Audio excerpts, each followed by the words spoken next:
नमस्कार। देवभूमि उत्तराखंड की खबरें लेकर मैं हूं आपके साथ संदीप निरंजन। सरकार खबरों का रुख कर लेते हैं। मुख्यमंत्री पुष्कर सिंह धामी ने राज्य के विभिन्न विकास योजना और कुंभ मेला 2027 से जुड़े कार्यों के लिए 256 करोड़ रुपए की वित्तीय स्वीकृति दी है। इसमें आपदा प्रबंधन, सड़क निर्माण, पुल निर्माण और पेयजल योजना शामिल है। देहरादून, रुद्रप्रयाग, चमोली और टिहरी की पेयजल योजनाओं को भी मंजूरी मिली है। साथ ही सभी जिलों में राहत एवं बचाव कार्यों के लिए धनराशि जारी करने का अनुमोदन दिया गया है। मुख्यमंत्री ने रुड़की के सुनहरा मार्ग चौराहे का नाम बदलकर शहीद चौक रखने की मंजूरी भी दी है।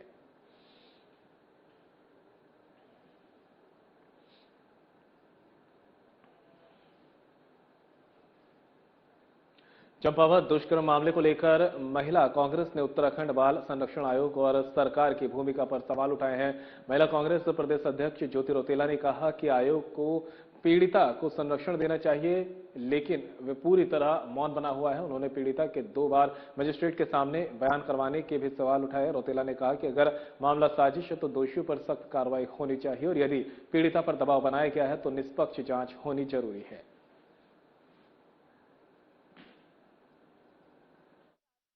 तो शाम दिन से ये खबर चलने लगी थी कि एक बच्चे के साथ गैंगरेप हुआ है, सामूहिक बलात्कार 16 साल के बच्चे के साथ। ये दिल को दहलाने वाली घटना है और हम लोग पूरी रात में खुद ट्रैवल करके चंपावत पहुंचे। कल हम लोग जो एसपी रेखा यादव है उनसे भी मिले और हमको न बच्ची से और उसके पिता से नहीं मिलने दिया गया।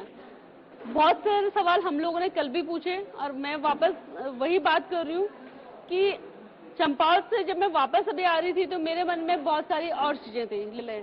अगर आप उससे किसी भी मामले में देखोगे तो वो कोई हस्तक्षेप नहीं करते और वो कहीं नहीं होता है। बाल आयोग की जो अध्यक्ष हैं उनको सबसे पहले जैसे ही पता चला था कि ये घटना घट गई, उनको उस स्थान पर जाना चाहिए था।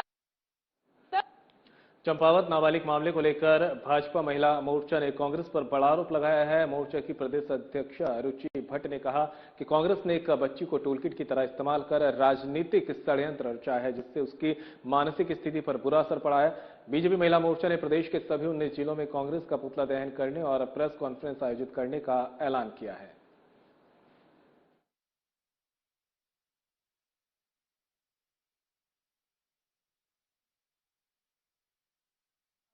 लोगों ने भी महिला मोर्चा उत्तराखंड ने रिटेलिएट करने का पूरा मन बना लिया है और हम लोग भी पूरे 19 के 19 जिलों में पहले तो पुतला दहन का कार्यक्रम करेंगे, जिसमें हम लोग कांग्रेस को घेर रहे हैं और उनका ही पुतला दहन कर रहे हैं कि क्यों उन्होंने इस तरीके का एक बच्ची को टूल किट की तरह यूज करके ऐसा षड्यंत्र रचा, जो कि बिल्कुल गलत है। उस बच्ची की मानसिक स्थिति को आप देखिए, उस पर क्या अफेक्ट होने वाला है वो देखिए। और इसके साथ साथ हम लोग सारे 19 के 19 जिलों में प्रेस कॉन्फ्रेंस।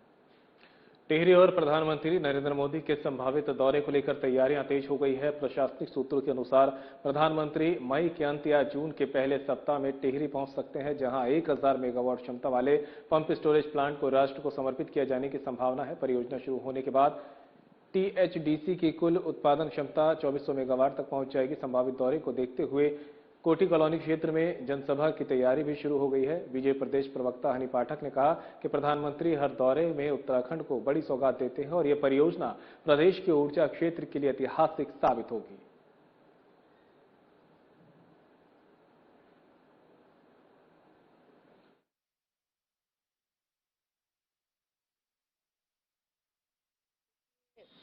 देश के सबसे लोकप्रिय नेता हमारे आदरणीय प्रधानमंत्री श्री नरेंद्र भाई मोदी जी को जब भी लगता है, कोई योजनाएं रहती हैं, कुछ भी होता है, तो वो उत्तराखंड आने में कहीं भी पीछे नहीं होते हैं।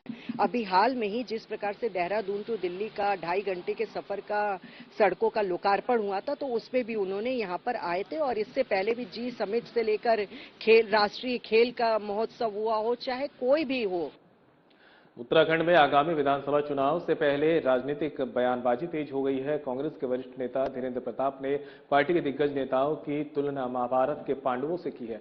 उन्होंने पूर्व सीएम हरीश रावत को युधिष्ठिर, यशपाल आर्या को भीम और प्रीतम सिंह को अर्जुन बताया। वहीं हरक सिंह रावत और करण मेहरा को नकुल और सहदेव की उपाधि दी। धीरेन्द्र प्रताप ने कहा कि कांग्रेस के ये सभी पांडव मिलकर आगामी चुनाव में बीजेपी को हराएंगे। उनके इस बयान के बाद प्रदेश की राजनीति में चर्चाओं का दौर तेज हो गया है।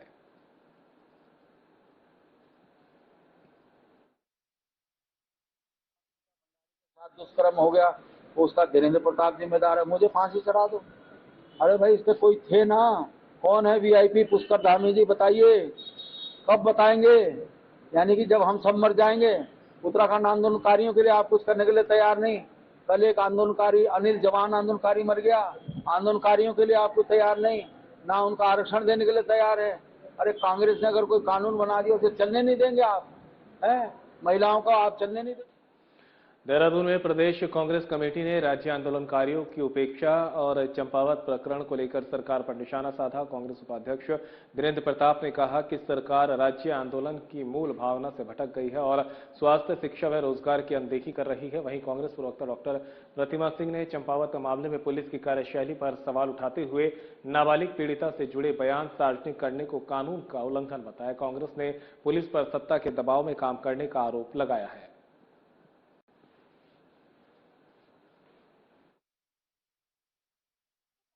राष्ट्रीय मानवाधिकार जो है वो इसी तरीके के जो केसेस हैं जहां पुलिस की जो रोल होता है वो सही नहीं होता है, तो पुलिस के ऊपर डंडा चलाने का जो सबसे अच्छा एक माध्यम है वो राष्ट्रीय मानवाधिकार आयोग है। क्योंकि मैं खुद वहां पैनल एडवोकेट रही हूं तो मुझे उनकी पूरी कार्य जो प्रणाली है वो पता है। यहाँ से मैं सारी फोटोज, जो FIR की कॉपी है, जितनी मीडिया रिपोर्ट है, सारी कलेक्ट करके और जिसके बाद जो SP साहिबा का जो बयान था वो सारा एक कंपाइल करके अभी मैं ईमेल के माध्यम से और बाय पोस्ट भी राष्ट्रीय मानवाधिकार आयोग और जो आपका चाइल्ड प्रोटेक्शन कमीशन है उसको भेजने का कार्य करूंगी। पूरी घटनाक्रम दर्शाती है कि कहीं ना कहीं जो पुलिस की भूमिका है वो संदेह के दायरे में है, क्योंकि एक तरफ आप FIR फाइल करते हैं, FIR जब फाइल होती है बलात्कार के केस में उस वक्त पूरा नरेशन होता है, आप विक्टिम से जो महिला अधिकारी है पुलिस स्टेशन की वो पूरी जानकारी लेती है, उसके बाद मेडिकल के लिए भेजा जाता है।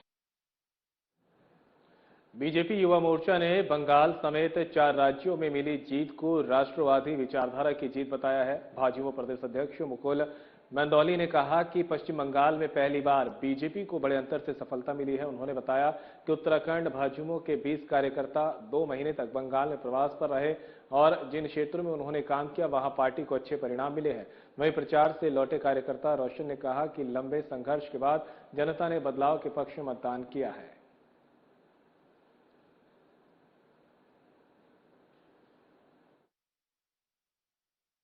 पहले तो आपने बड़ा अच्छा विषय आपने बंगाल चुनाव पे बात की। बंगाल चुनाव में हमने देखा कि कैसे अब बंगाल की जो जनता है वो राष्ट्रवादी विचारधारा के साथ इतने लैंडस्लाइड मार्जिन के साथ जुड़ी है। और इसमें मैं बड़े गर्व से ये भी कहना चाहूंगा कि हमारे भारतीय जनता युवा मोर्चा उत्तराखंड के 20 कार्यकर्ता भी बंगाल चुनाव में 2 महीनों के लिए जिनका प्रवास रहा और लगभग जहां भी ये कार्यकर्ता गए हैं और उनके जिस भी चुनाव क्षेत्रों में उन्होंने काम किया है वहां पर बड़ा अच्छा रिजल्ट हमको मिला। सबसे पहले तो मैं उत्तराखंड संगठन का, राष्ट्रीय संगठन का और हमारे युवा मोर्चा के प्रदेश अध्यक्ष माननीय विपुल मंदोली जी का और अजय जी का, माननीय मुख्यमंत्री जी का, अजय भट्ट जी का धन्यवाद करता हूं कि उनके मार्गदर्शन में हमें बंगाल जैसी सेंसिटिव, जहां पर हर कार्यकर्ता सदियों से पीड़ित था, उनके माँ बहनों के साथ शोषण का काम किया गया था वहाँ पर, क्योंकि 34 साल वहाँ पे CPIM और 15 साल TMC के जो कार्यकर्ता।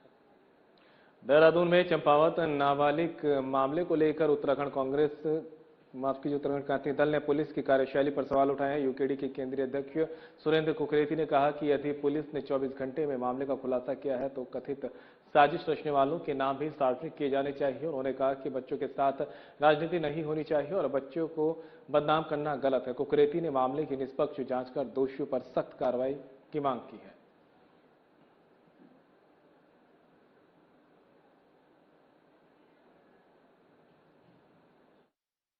नहीं, ऐसी कौन सी चीज है? अगर उत्तराखंड की पुलिस 24 घंटे में उसका वो कर देती है तो ये भी तो कर सकती है ना कि भाई कांग्रेस का होता। कांग्रेस के कौन लोग थे? उनके खिलाफ कार्रवाई होनी चाहिए। किसी की लड़की को इस तरह से बदनाम करना ये तो बहुत बड़ी बात है ना, तो करिए ना उनका, अगर वो गलत है तो। सरकार पुलिस ने 24 घंटे में वो सारा दूध का दूधा पानी कर दिया, उनका कहने का।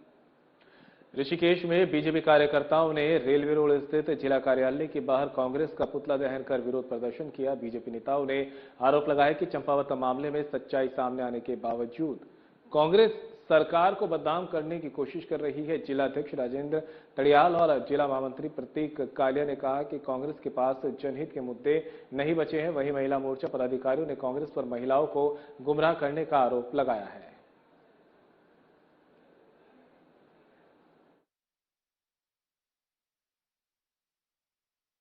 जैसा कि आपको ज्ञात है कि किस प्रकार से चंपावत की पूरी घटना पूरे प्रदेश के सामने आई है और कहीं ना कहीं एक बहुत बड़ा षड्यंत्र है, जिसे हम षड्यंत्र के रूप में देख रहे हैं। किस प्रकार से कांग्रेस जो है निरंतर भाजपा की छविल धूमिल करने का एक प्रयास कर रही है और कहीं ना कहीं इस बार किस प्रकार से कुछ ही घंटों में ये घटना जो है, जो कि एक नाबालिग बच्ची के साथ एक आरोप, एक बहुत ही बड़े अपराध का आरोप कांग्रेस के द्वारा लगाया जा रहा था। जिला कार्यालय में महिला मोर्चा द्वारा पुतला दहन का कार्यक्रम यहाँ पर रखा गया है। जो घटना हमारे चंपावत में एक बेटी के साथ झूठा आरोप लगा। और फिलहाल रुकेंगे ब्रेक के लिए, कहीं मत जाइएगा, जल्द होंगे हादसे।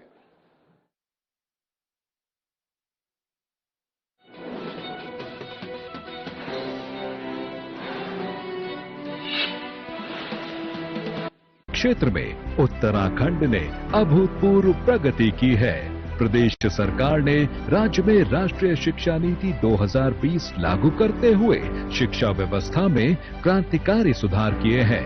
840 राज्य के विद्यालयों में हाइब्रिड मोड में वर्चुअल एवं स्मार्ट क्लासरूम का संचालन, 141 पीएम श्री विद्यालय और नेताजी सुभाष चंद्र बोस आवासीय विद्यालयों की स्थापना की जा रही है।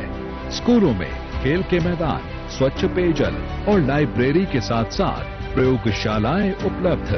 कक्षा 6 से 12वीं कक्षा तक के मेधावी छात्र छात्राओं को मुख्यमंत्री मेधावी छात्र प्रोत्साहन छात्रवृत्ति योजना के तहत हर महीने 600 से 1200 रुपए तक की छात्रवृत्ति देने का निर्णय हो या आपदा, महामारी एवं दुर्घटना के कारण अनाथ बच्चों की शिक्षा की व्यवस्था करना हो। मुख्यमंत्री पुष्कर सिंह धामी के नेतृत्व में उत्तराखंड सरकार बेहतर शिक्षा से छात्र छात्राओं के भविष्य को दे रही है मजबूत आधार। विभिन्न छात्रवृत्ति योजनाओं की सफलता से नौनिहालों में साक्षरता, उच्च शिक्षा और कौशल विकास में शानदार सुधार हो रहा है। माध्यमिक विद्यालयों की संख्या में 52% की बढ़ोतरी। प्रदेश में माध्यमिक विद्यालयों की संख्या बढ़कर हुई 5288, इंटर कॉलेज बढ़कर हुए 3801, डिग्री कॉलेज हुए 124, पॉलिटेक्निक की संख्या 71, ITI 238, इंजीनियरिंग कॉलेज 29 हुए। शिक्षा विभाग में 11,500 से अधिक नियुक्तियां दी और 3,500 से अधिक पदों पर भर्ती प्रक्रिया जारी है। ज्ञान के प्रकाश से होंगे अब हर सपने साकार। शिक्षा को सर्वसुलभ बना रही प्रदेश सरकार।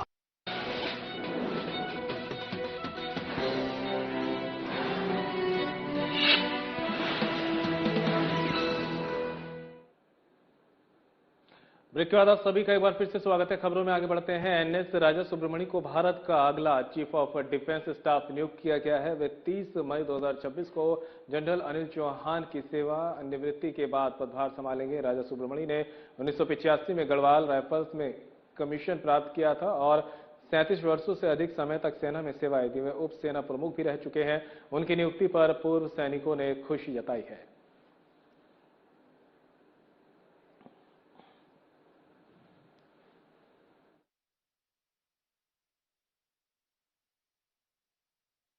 राइफल्स के समस्त सैनिकों और पूर्व सैनिकों और सेवारत सैनिकों को दिल के गहराई से आभार प्रकट करना चाहता हूँ, वंदन करना चाहता हूँ कि आज एक अभूतपूर्व एक सफलता गढ़वाल राइफल्स को प्राप्त हुई है, जहां पर लेफ्टिनेंट जनरल NS राजा सुब्रमण्यम ABSM PBSM और जो कि 47 से पूर्व उप सेना अध्यक्ष भी रहे हैं, आज एक जून से वो भारतीय सेना के CDS बनेंगे। वो तीसरे देहरादून में उत्तराखंड वक्फ बोर्ड ने उम्मीद पोर्टल पर वक्फ संपत्तियों का पंजीकरण न कराने वालों के खिलाफ सख्त कार्रवाई के संकेत दिए हैं। वक्फ बोर्ड अध्यक्ष सादाब शम्स ने कहा कि वक्फ अमेंडमेंट एक्ट के बाद सभी संपत्तियों का नए सिरे से पंजीकरण किया जा रहा है, लेकिन 2105 संपत्तियों में से कई अब तक दर्ज नहीं हुई हैं। उन्होंने कहा कि इससे अवैध कब्जे की आशंका बढ़ गई है। शम्स ने चेतावनी दी कि जांच के बाद अवैध कब्जेदारों पर कड़ी कार्रवाई की जाएगी।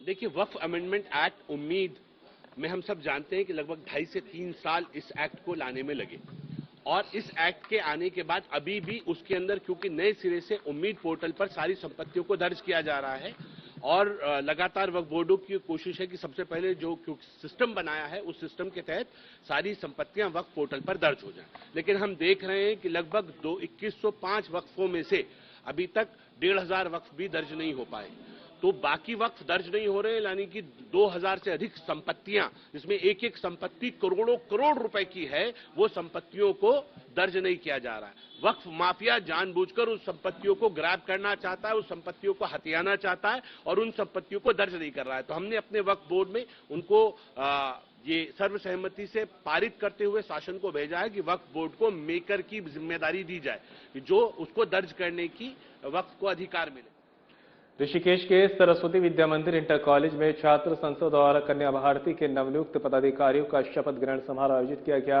कार्यक्रम में 201 छात्र छात्राओं ने पद एवं गोपनीयता की शपथ ली। इस दौरान हाई स्कूल और इंटरमीडिएट के मेधावी विद्यार्थियों को भी सम्मानित किया गया। प्रधानमंत्री विनय कुमार, सेनापति लोकेश पंत और कन्या भारती प्रमुख प्रिया भट्ट समेत अन्य पदाधिकारियों ने जिम्मेदारी संभाली। मुख्य अतिथि ने कहा कि विद्या भारती का उद्देश्य संस्कारवान और राष्ट्रभक्त नागरिक तैयार करना है।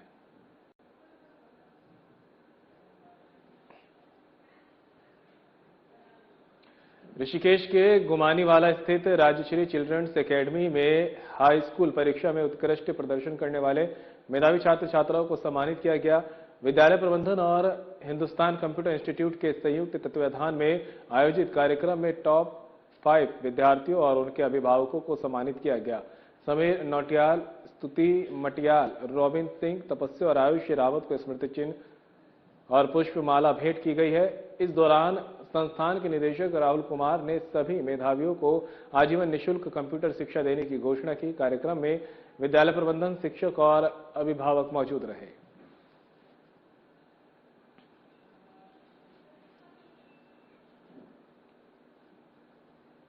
जसपुर में साप्ताहिक बाजार को दोबारा शुरू कराने की मांग को लेकर सब्जी विक्रेताओं ने सीएम पुष्कर सिंह धामी का आभार व्यक्त किया है। विक्रेताओं का कहना है कि मुख्यमंत्री के निर्देश पर जिला प्रशासन बाजार स्थल का निरीक्षण करेगा, जिससे वर्षों से बंद बाजार में फिर शुरू होने की उम्मीद बढ़ गई है। व्यापारियों ने बताया कि बाजार बंद होने से करीब 500 दुकानदारों की रोजी रोटी प्रभावित हुई। वहीं बीजेपी नेता शीतल जोशी की पहल को भी सराहा गया।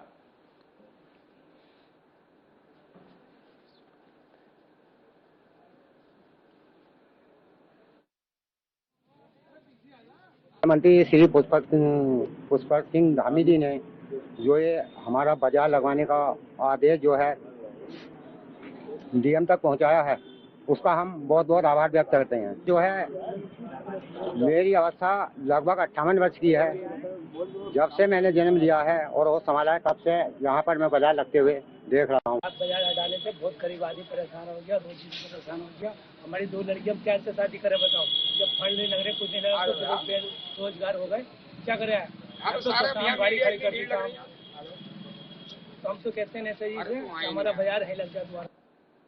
जसपुर कोतवाली का कार्यभार संभालने के बाद प्रभारी कोतवाल राजेश पांडे ने जनप्रतिनिधियों, पत्रकारों और सामाजिक संगठनों के साथ परिचय बैठक की। उन्होंने क्षेत्र में बढ़ते नशे, जाम, साइबर क्राइम और अपराध पर सख्ती से कार्रवाई की बात कही है। देर रात तक खुलने वाली दुकानों और होटलों पर भी निगरानी बढ़ाने की बात कही गई। कोतवाल ने जनता से पुलिस को सहयोग देने की अपील की। बैठक के दौरान व्यापार मंडल प्रधान संघ और रिटायर्ड आर्मी मैन संघ ने उनका सम्मान भी किया।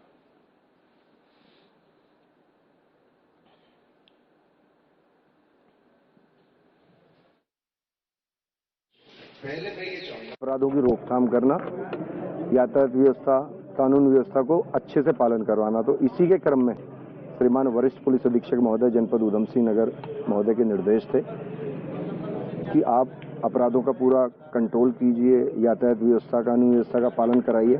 तो वो बात सबसे आवश्यक है कि मीडिया के जरिए पहुंचे लोगों तक, जितने जनप्रतिनिधि हैं उनके जरिए पहुंचे, और एक बार हमारी बात पहुंच जाए कि कैसे हमने अपना प्लान बनाया अपराधों की रोकथाम के लिए, यातायात व्यवस्था, कानून व्यवस्था का पालन कराने के लिए, तो फिर हम पालन करवाएं। तो इसी क्रम में सबसे पहला तो काम होगा नशे पे, और नशे पे अगर हमने कंट्रोल कर लिया, चाहे वो किसी तरह का हो, ड्रग्स का हो, मादक पदार्थों का हो, शराब का हो, इस पे कड़ी कार्रवाई करेंगे तो आधा अपराध तो वैसे ही खत्म हो जाएगा। और जो ट्रैफिक की यहाँ जसपुर नगर के दृष्टिगत जो आवश्यकताएं हैं, ई रिक्शा के लिए हम आज ही से, आपने देखा होगा यहाँ हमने कई ई रिक्शा लाके चालान भी। देहरादून रेलवे स्टेशन पर यात्रियों की सुविधा के लिए ऑनलाइन टिकट बुकिंग की नई मशीनें लगाई गई हैं। रेलवे का दावा है कि इससे लोगों को लंबी लाइनों से राहत मिलेगी और टिकट लेने में समय की बचत होगी। हालांकि नई डिजिटल व्यवस्था कई यात्रियों के लिए परेशानी का कारण भी बन रही है। खासकर ग्रामीण क्षेत्रों और कम पढ़े लिखे लोगों को मशीन चलाने में दिक्कतों का सामना करना पड़ रहा है। यात्रियों का कहना है कि काउंटर कर्मचारी उन्हें मशीन से टिकट लेने को कहते हैं, लेकिन सही तरीके से जानकारी या मदद नहीं मिलती। ऐसे में डिजिटल सुविधा के साथ जागरूकता और सहायता की जरूरत भी महसूस की जा रही है।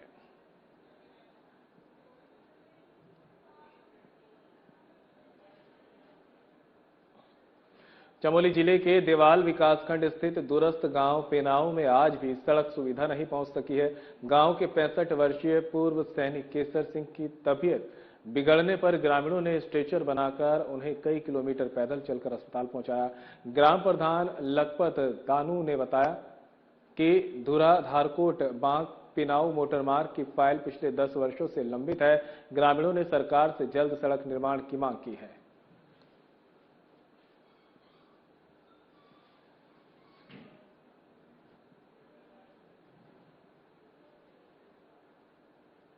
देहरादून पुलिस और एसटीएफ की संयुक्त टीम ने आईपीएल मैचों में ऑनलाइन सट्टेबाजी कराने वाले गिरोह का खुलासा किया है। बसंत विहार क्षेत्र में छापेमारी कर 5 आरोपियों को पुलिस ने गिरफ्तार किया है। पुलिस ने मौके से मोबाइल फोन, इलेक्ट्रिक उपकरण, एटीएम कार्ड और अन्य सामग्री बरामद दी है। मामले में बैंक खातों और अन्य लिंक की जांच जारी है। साथ ही गिरोह से जुड़े अन्य लोगों की तलाश भी की जा रही है।